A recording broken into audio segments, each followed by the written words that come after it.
800-400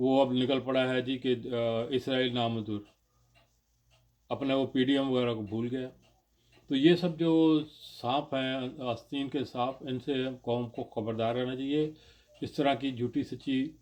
باتوں پہ زیادہ توجہ نہیں دینی چاہیے۔ ڈیفینیٹلی ہمیں کرپشن پہ بہت کام کرنا پڑے گا، اور اس میں ہمیں خود اپنے آپ کو دیکھنا پڑے گا۔ مہنگائی بھی جو ہے اس میں بھی آپ جانتے ہیں کہ سندھ گورنمنٹ نے پچھلے 6 ماہ سے اپنی گندم ریلیز نہیں کی یعنی کہ یہ بحران جو ہے یہ سندھ گورنمنٹ نے آٹے کا بحران پھیلایا ہوا ہے، اور اگر وہاں پہ اب فیڈرل گورنمنٹ زبردستی کرے یا پھر گورنر راج لگائے تو پھر یہ چیخیں گے دیکھیں جی جمہوریت کو قتل کر دیا گیا۔ لیکن جو پاکستانی عوام کو یہ اپوزیشن قتل کر رہی ہے اس میں نہ آپ کو میڈیا بولتا نظر آتا ہے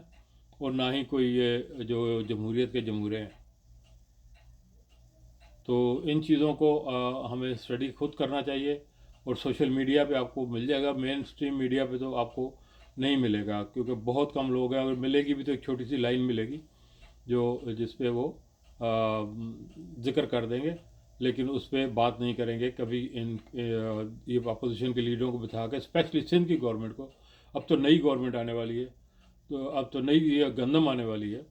تو آخر وہ گندم کیوں ریلیز نہیں کر رہے؟ آپ کو یاد دلاتا چاہوں کہ پچھلے چند سال پہلے سندھ میں سے 15 ارب کی گندم غائب ہو گئی تھی،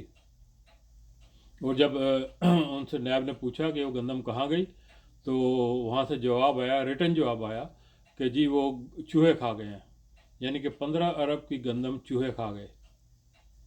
اس کے بعد نیب میں کیس چلا، اور اس پہ پھر وہ جو پکڑے گئے انہوں نے پلی بارگنگ کی اور نیب کو 10 ارب روپیہ واپس کیا۔ یہ آن دا ریکڈ ہے، اور یہ عمران کی گورنمنٹ میں نہیں ہوا، یہ آپ کی گورنمنٹ میں ہی ہوا۔ اس کے بعد اب بات کرتے ہیں یہ جو نئی گورنمنٹ آئی ہے امریکہ کی، جو بائیڈن صاحب کی، تو آج تو انہوں نے بہت بڑا تھپڑ مارا ہے سعودی عربیہ کے اور UAE کے منہ پہ، اور اسپیشلی وہ MBS جو بنا پھرتا ہے اس کے منہ پہ۔ ان سے انہوں نے کام بھی کروا لیا، اسرائیل کو تسلیم بھی کروا لیا، سعودی عربیہ میں اسرائیل کے پرائم منسٹر کو بھی بھجوا دیا، اور آج انہوں نے ان دونوں سے جو معاہدے تھے، وہ جو اسلحے کے اور جو F-35 دینے تھے، آج کینسل کر دیے گئے۔ یعنی کہ یہ عربوں نے 100 جوتے بھی کھائے اور اب یہ 100 پیاز بھی کھائیں گے۔ یہ اللہ کا عذاب ہے ان پہ۔ یہ وہ قوم ہے، یہ وہی عرب ہے جنہوں نے سلطنت عثمانیہ کو بھی توڑا تھا، ان سے غداری کی تھی۔ آج انہوں نے مسلم امت سے غداری کی ہے، اور اب ان کا منہ کالا ہر جگہ ہو رہا ہے۔ محمد بن سلمان کو تو انہوں نے گردن سے پکڑا ہوا ہے، کیونکہ اس کا کیس جو ہے وہ امریکن کورٹ میں پڑا ہے۔ اب وہ اس سے جو چاہیں گے منوائیں گے، جس طرح چاہیں گے کروائیں گے، اور اس کے لیے اسپیشلی ہم پاکستانیوں کو بہت تیار رہنا چاہیے، کیونکہ ہم پہ اب یہ سخت وقت آئے گا، کیونکہ یہ محمد بن سلمان اور اس کے ذریعے، سعودی عرب کے ذریعے ہم پہ زور ڈالنے کی کوشش کریں گے۔ اسے کہیں گے کہ اب پاکستان کو مجبور کرو، ورنہ ہم تمہارا کیس جو ہے وہ خشوگی کا کیس وہ امریکہ میں شروع کر دیں گے، اور اس کے لیے وہ جو بدبخت ہے وہ شاید پاکستانیوں کو بھی وہاں سے نکالے، اور ہر قسم کے حربے وہ آزمائیں گے۔ لیکن ہماری قوم کو اب یہ سختی برداشت کرنی پڑے گی، یا تو ایز اے قوم ہمیں یہ ماننا پڑے گا اسرائیل کو، اور اس میں میرا تو خیال ہے کوئی ایسی بڑی بات بھی نہیں ہے۔ بے شک ہم چاہتے ہیں فلسطینیوں کی آزادی، ہم ٹیبل پہ بیٹھ کے یہ بات ان سے کر سکتے ہیں، اسرائیلی سے بھی، کہ لیٹس ٹاک۔ اب کچھ لے اور دے کی بات ہو سکتی ہے، کیونکہ ہماری نہ ان سے سرحد ملتی ہے، نہ کوئی جغرافیہ ملتا ہے، اور جہاں تک عربوں اور فلسطینیوں کا تعلق ہے، آج تک آپ مجھے ایک بیان بھی ان کا نہیں دکھا سکیں گے جو کشمیر کے بارے میں کھل کے انہوں نے کہا ہو، اور یا انڈیا کی مخالفت کی ہو جو وہ ظلم کشمیر میں یا کشمیری مسلمانوں پہ اور انڈین مسلمانوں پہ کر رہا ہے۔ تو ہمیں بھی ایز اے قوم سوچنا چاہیے، ہمیں اپنے جو دوست ممالک جو قریب ممالک ہیں، جیسے ٹرکی ہے، ایران ہے، افغانستان ہے، ان سے تعلق بہتر بنانے چاہیے تاکہ ہماری سرحدیں محفوظ ہوں، اور ہمیں اپنے ملکی مفاد کو سامنے رکھنا چاہیے، کیونکہ پاکستان وہ واحد ایٹمی طاقت ہے جو پوری دنیا کی نظروں میں کھٹک رہی ہے، اور وہ دنیا اس میں اسرائیل ہے، جو ویسٹ ہے، جو بھی ہے، ان کی پوری کوشش ہوگی کہ کسی طرح پاکستان کو مجبور کر دیا جائے، بینکرپٹ کر دیا جائے، تاکہ ہم وہ ایٹمی اثاثوں پہ قبضہ کر سکیں، جیسا کہ یہ پیچھے کر رہے تھے نواز شریف اور زرداری کے دور حکومت میں، جس میں تمام ادارے آہستہ آہستہ آہستہ آہستہ وہ گروی رکھتے جا رہے تھے۔ اگر ان کو 5 رول مل جاتے تو انہوں نے خدا نخواستہ ایٹمی پروگرام بھی گروی رکھ دینا تھا۔ اور جہاں تک گروی رکھنے کی بات ہے، یہ بہت شور مچا جی، یہ براڈ شیٹ کا بھی، اور وہ جو پی آئی اے کا پلین بھی جو رکا، انہوں نے طوفان بدتمیزی کھڑا کر دیا۔ تو آج آپ کو ایک خبر بتا دوں کہ برطانیہ کی کورٹ سے ہی ایک فیصلہ آیا ہے، جس میں ایک ملک کو 1 ارب 30 کروڑ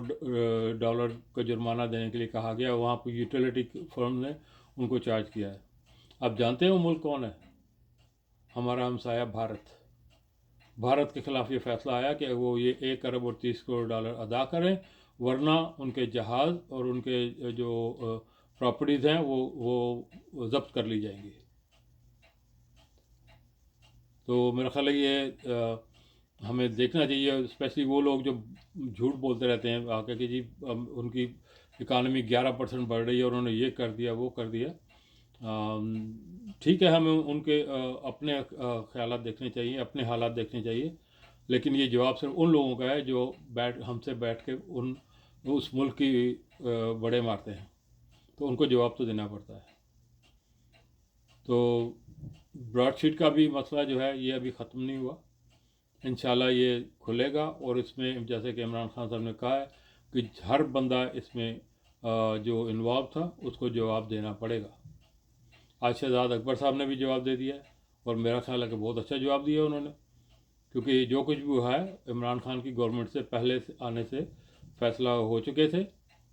ہاں، ہائی کورٹ میں جو فیصلہ ہے وہ عمران خان کی آیا، لیکن ایک جو لوور کورٹ تھی اس کا ڈیسیجن آ گیا ہوا تھا، اور یوزلی ایسے ڈیسیجن ہائی کورٹس بھی انلیس کہ کوئی بہت بڑا اس میں فلا ہو ان کو ریجیکٹ نہیں کرتی، وہ ان کو اپروو کر دیتی ہے، اور اسی وجہ سے ہمیں وہ پیسے بھی دینے پڑے، اور اس میں ہمیں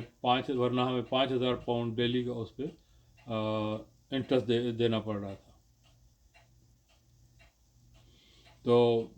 میں سب سے یہی عرض کروں گا آخر میں کہ ہمیں یہ جو 5th کالمسٹ ہیں اور یہ جو آستین کے سانپ ہیں ان سے محتاط رہنا چاہیے، اور پاکستان میں تبدیلی آ رہی ہے، چیزیں بدل رہی ہیں، آہستہ آہستہ صحیح لیکن ہو رہی ہیں، اور مجھے پوری امید ہے کہ سینٹ کے الیکشن میں عمران خان کو جب اکثریت ملے گی تو وہاں پہ پھر دیکھیے گا کس تیزی سے یہ کام آگے بڑھتا ہے۔ یہ جو 100 عدالتیں بھی بنیں گی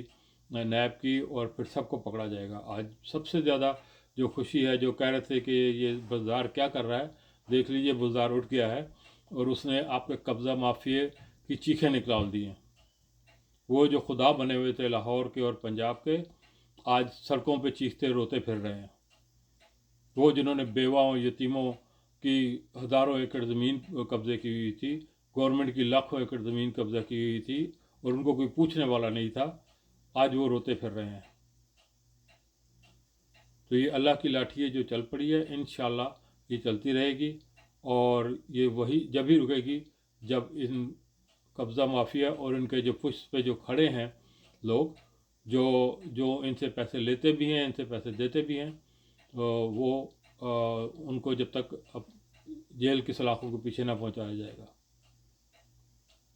سینٹ کا میں جلدی سے ذکر کر دوں کیونکہ ویڈیو کافی لمبی ہو رہی ہے۔ عمران خان کو یہ کہتے ہیں جی عمران خان کو سیاست نہیں آتی۔ عمران خان نے ہر جگہ پہ ان کو وہاں پہ لے جا کے مارا ہے جہاں ان کو سمجھ نہیں آتی کہ اب ہم کریں تو کیا کریں۔ پی ڈی ایم نے تھوک کے چاٹا، کبھی استعفے دیں گے نہیں دیں گے، الیکشن لڑیں گے نہیں لڑیں گے، سینٹ میں جائیں گے نہیں جائیں گے، یعنی کہ یہ اپنے آپ کو سیاستدان کہتے ہیں جو 50 سال سے سیاست کر رہے ہیں، لیکن ایک بندہ ان کے قابو نہیں آ رہا۔ اور سینٹ میں اس نے اس طرح ان کو باندھ کے مارا ہے کہ اب وہی پیپلز پارٹی اور نون لیگ جو کہتی تھی کہ سینٹ کے الیکشن اوپن ہونے چاہیے، انہوں نے خود کہہ دیا جی کہ نہیں یہ اوپن نہیں ہوں گے، صرف بغض عمران میں۔ اب ہوگا یہ کہ اگر سینٹ میں الیکشن میں عمران جیت گیا تو پھر یہ بے شرم یہ کہنے کے قابل نہیں ہوں گے جی کہ بے ایمانی ہوئی ہے، کیونکہ عمران نے تو ان کو موقع دیا تھا کہ اس بے ایمانی کو روکنے کے لیے آپ کچھ کر لیں۔ ابھی نہیں کر سکتے تھے تو کم از کم نیکسٹ الیکشن کا ہی کہہ دیتے کہ نیکسٹ الیکشن جو ہوں گے وہ اوپن بیلٹ ہوں گے، کیونکہ یہ خرید و فروخت یہ خود ہی کرتے ہیں۔ عمران کے جو بندے تھے اس نے 20 کے 20 نکال دیے تھے، رائٹ۔ انہوں نے وہ جو سینٹ کے چیئرمین کے الیکشن میں آج تک انہوں نے ایک بندہ نہیں نکالا، نہ کسی سے کویشچن کیا ہے، کیونکہ انہیں سب معلوم ہے کس نے خریدا کس نے بیچا۔ تو یہ ہے عمران کی سیاست، جو آپ میں سے کوئی بھی نہیں سمجھ رہا، اور نہ ہی سمجھے گا۔ انشاءاللہ پاکستان آگے بڑھے گا اور بڑھتا رہے گا۔ آخر میں پھر میں اپنے پاکستان بہنی بھائیوں سے دعا ریکویسٹ کروں گا کہ ابھی سخت وقت آیا نہیں، ابھی آنا ہے، تو ہمیں اس کے لیے تیار رہنا چاہیے۔ اگر ہم نے اپنے ملک کو بچانا ہے تو ہمیں پیٹ پہ پتھر باندھ کے بھی خندق کھودنی پڑے گی، اور ہمیں گھاس کھا کے بھی گزارا کرنا پڑے گا۔ اللہ نہ کرے، اللہ تعالیٰ نے پاکستان کو بہت کچھ دیا ہوا ہے، لیکن ایسا موقع بھی آیا تو ہمیں پھر فیصلہ کرنا پڑے گا